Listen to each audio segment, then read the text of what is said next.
Welcome back to Movie Synopsis. Today I will show you a drama, mystery, thriller film from 2014 titled Before I Go to Sleep. Spoilers ahead. Watch out and take care. Christine wakes up next to someone in bed. She stands and selects some clothes before heading into the bathroom. Photographs of her and the man cover one of the bathroom walls. She notices the wedding ring on her finger before heading outdoors. Ben is patiently sitting on the bed, waiting for her. He informs her that they tied the knot 14 years prior and that she is now 40 years old. While she is getting dressed, he tells her that 14 years ago, she was in a car accident that resulted in injuries causing her to have difficulty remembering certain things. She accumulates information throughout the day, but by the time she goes to sleep, it all seems to vanish. When she wakes up, she feels as if she is back in her 20s. He requests her trust, yet she feels afraid. As he prepares breakfast, he continues to reminisce to her about their life together and their wedding. Before Ben goes to work, he shows her a list of items she may need and indicates their locations. She notices a message telling her to prepare a suitcase. Ben informs her that he plans to take her away for their anniversary. Christine is by herself, attempting to make sense of everything when the phone rings. The person speaking from the opposite end is Dr. Nash,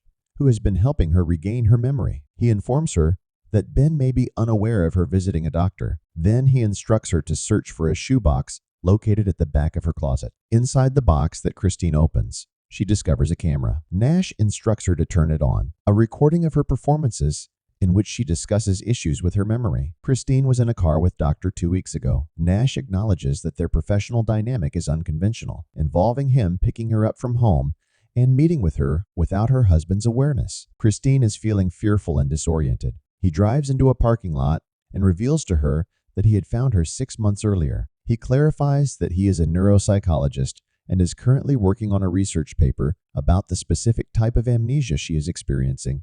Hence, he offered to assist her with the project without any charge. Smith began to discuss the patient's treatment plan. When Nash called the next day, she agreed to work with him, despite not remembering who he was. Christine told her husband about considering working with a psychologist, but he strongly objected due to her previous therapy experiences causing distress. He hands her the camera in his office and instructs her to maintain a visual journal. Smith is famous for his groundbreaking research in the field of genetics. Nash informs her that the injuries she has were caused by a brutal attack a decade earlier. They resulted from multiple impacts to the head. She is confused because Ben had given her a different version of events. The doctor shares news articles with her about the attack, causing her to question the motive behind someone trying to harm her. He clarifies that no one, aside from her, truly understands. Before they depart, he instructs her to keep the camera a secret from Ben in order to allow her the freedom to express her thoughts and emotions without hindrance. He instructs her on where to conceal it and assures her he will ring her in the morning as a reminder. She is in agreement with the plan. That evening, as Ben gets cocoa ready, Christine heads to the bathroom to make the first entry in her video diary. She talks about her memory and quickly hides the camera when she hears Ben approaching, then gets into bed and pretends to be asleep. Christine finds herself waking up next to Ben the following morning. He acts as if he is still sleeping.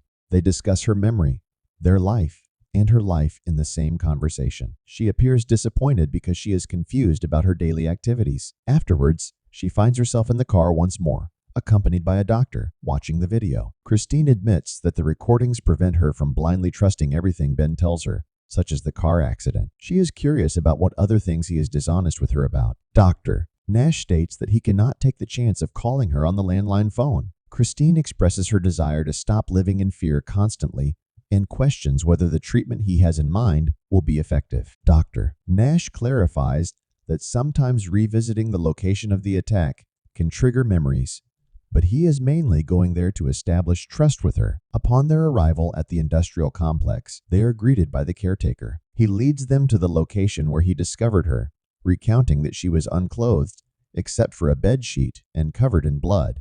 Even at that moment, she couldn't recall anything. Upon returning to the car, she questioned Nash about his activities near the airport. He informs her that the area has many hotels and proposes that she may have been engaging in an affair. The medical report noted that there had been recent sexual activity. She inquires if she was sexually assaulted, but the doctor informs her that the report indicates otherwise. Christine finds it hard to believe that she could potentially cheat. Afterwards, she is in her bathroom, telling herself that she must recall what occurred, regardless of her actions. She hears the sounds of children playing, but upon investigation, she finds that there is no one outside. That night, she went to take a shower and was unexpectedly joined by Ben, who started kissing her. While they start to make love, she recalls a person who had a scar on their jaw. They drift off to sleep side by side, and Christine experiences a dream about a hotel room and her assault. The following day, Doctor is conducting tests on Christine. He displays images to her that she must recognize. Looking at the pictures causes her distress,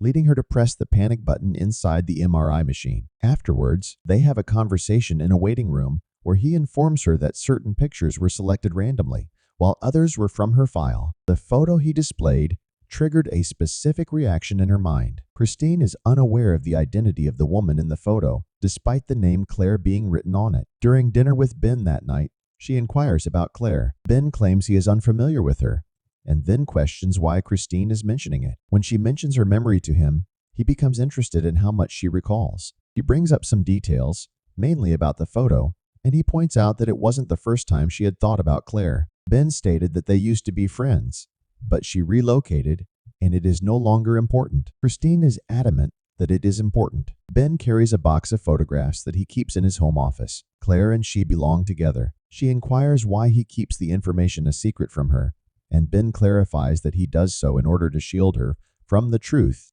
that her friend was unable to cope with her circumstances. Christine questions his trustworthiness due to his tendency to keep things hidden, but Ben reassures her that he is capable of managing any situation that arises. Afterward, she decides to record a new message stating that she believes Ben is concealing Claire's whereabouts, and she feels unable to trust him. Following that, he notices that she has affixed the photos of Claire in the bathroom. Dr. Nash calls Christine to give her a detailed explanation once more. She views the video from the day before, which advises against trusting Ben. She then zooms in and notices that the photos that were present the day before have disappeared. She becomes upset and begins searching through Ben's study for something. She discovers a key that leads her to the pictures. As she quickly looked through them, she recalled a moment when Claire had informed her of her pregnancy. She quickly checks the pictures in the bathroom and the albums, but finds no proof of a child she may have had. Christine examines her stomach, noticing her stretch marks, and recalls a conversation she had with her son. She phones Ben to inquire about their child,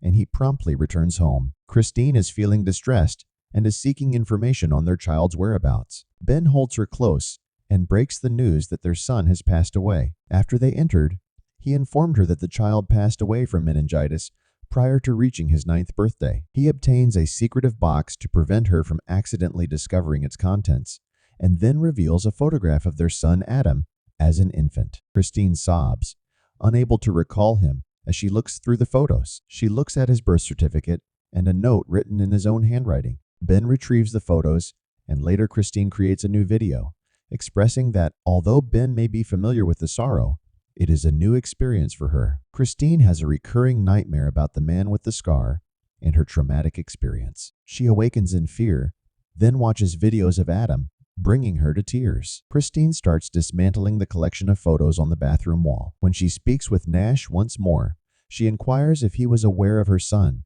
and he confirms that they have discussed him in the past. She has started to believe that it might be best for her not to know about everything. Christine inquires if they can remain seated for a bit before wondering whether she ought to discuss the therapy with Ben. That evening, she and Ben discuss Adam once more. She inquires about her performance as a mother before the accident. Ben says she had strong feelings for him and a brief memory of their time together. Christine acknowledges the challenge of Ben having to repeatedly endure the situation, but she urges him not to conceal her son from her in the future. He says sorry to her. Christine had yet another nightmare that night. She is staying at a hotel where she can see her son. She discovers a note bearing the name Mike, which jogs her memory of the man with the scar. Finally, she recalls fragments of the assault. Christine wakes up and once again loses all her memories. Christine is accompanying Doctor in the car. Nash is heading towards a destination. After they come to a halt, she informs him that the man who hurt her is named Mike. The doctor offers her reassurance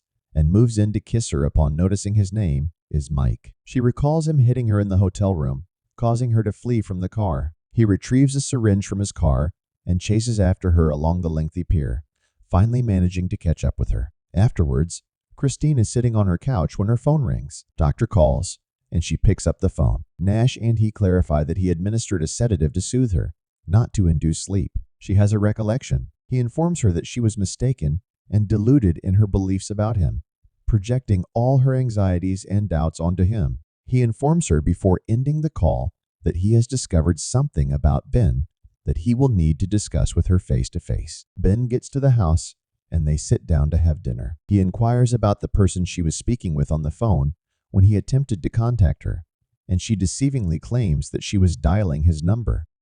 The following day, Christine is tuning in to Dr. Smith. Nash described how patients who are vulnerable, like herself, can develop emotions towards their psychiatrists. Less typical is for the psychiatrist to develop emotions for their patients. He claims that is not professional. She believes he is her sole source of hope and that they are moving forward, but he informs her that he will recommend her to someone else. Dr. Nash believes that continuing to treat her would be morally wrong. He believes that the progress she has made is evident since she had already watched the recording before he contacted her that morning. Afterwards, he informs her that he discovered Ben arranged for her to be relocated from a mental health facility to a long-term care facility. The doctor successfully communicated with the administrator, who informed him that her friend Claire had been attempting to reach her. He provides her with Claire's phone number. The administrator informed Nash that Ben had ended their marriage 4 years ago. Later, Christine phones Claire and leaves a voicemail expressing her urgency to have a conversation with her. She visits Ben at his workplace. He becomes upset when she inquires about their marital status, but she persists in seeking the truth. Ben explains to her that the reason is their son's passing. He initially left her, but he returned, and now he is committed to staying by her side forever. On the same day, Claire returns Christine's call. Claire reminds her of the times she repeatedly called the nursing home where Christine was residing, jogging her memory of fragmented details. She expresses to her that she longs for her and would like to spend time together. They schedule a meeting at an observatory to take place in 1 hour. Christine visits Claire and sits on a bench to wait for her. Upon Claire's arrival, Christine recollects her. They have missed one another a great deal. Christine inquires about Claire's mothering skills, and Claire reassures her that she was excellent. Ben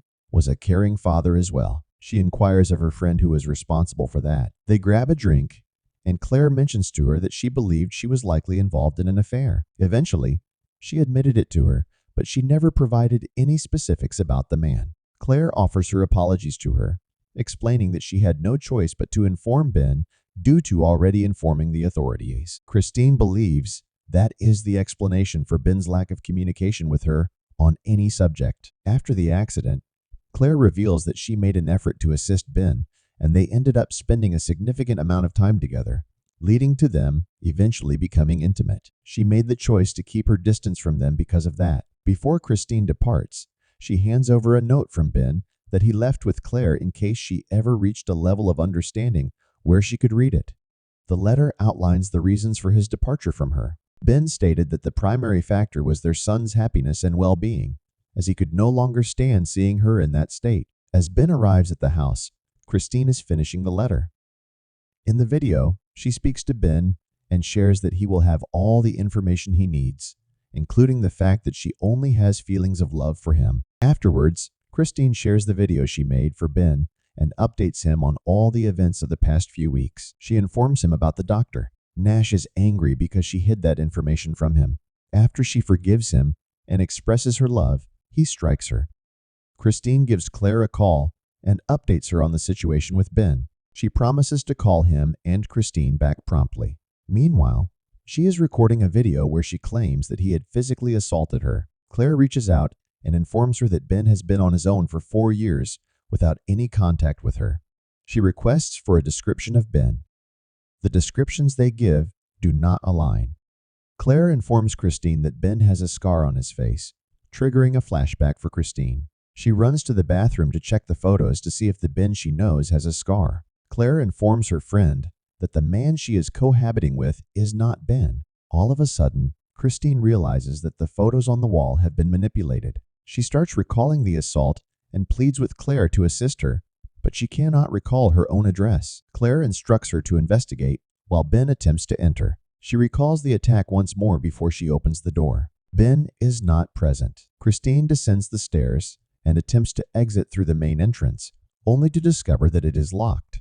She discovers the key to the rear exit and leaves the house, only to be suddenly grabbed by Ben. When morning comes, Christine finds herself in bed with Ben. She goes into the bathroom and notices the photos, then goes back outside to find him on the bed, revealing his identity to her. After he departs, the doctor contacts her and instructs her to locate the camera. She sees only the recording where she expresses her love for Ben. Later on, she observes a bruise on her cheek. The phone rings again, and it's Ben checking to make sure everything is all right. Claire is trying to contact him on the cell phone he has. Ben is reminding her to pack for their anniversary. She confesses her love for him. Afterwards, Nash attempts to call Christine, but he is interrupted when he is summoned to the main reception. Ben bumps into him and offers his introduction. Nash inquires about Christine's well-being, to which Ben warns him to keep his distance from her.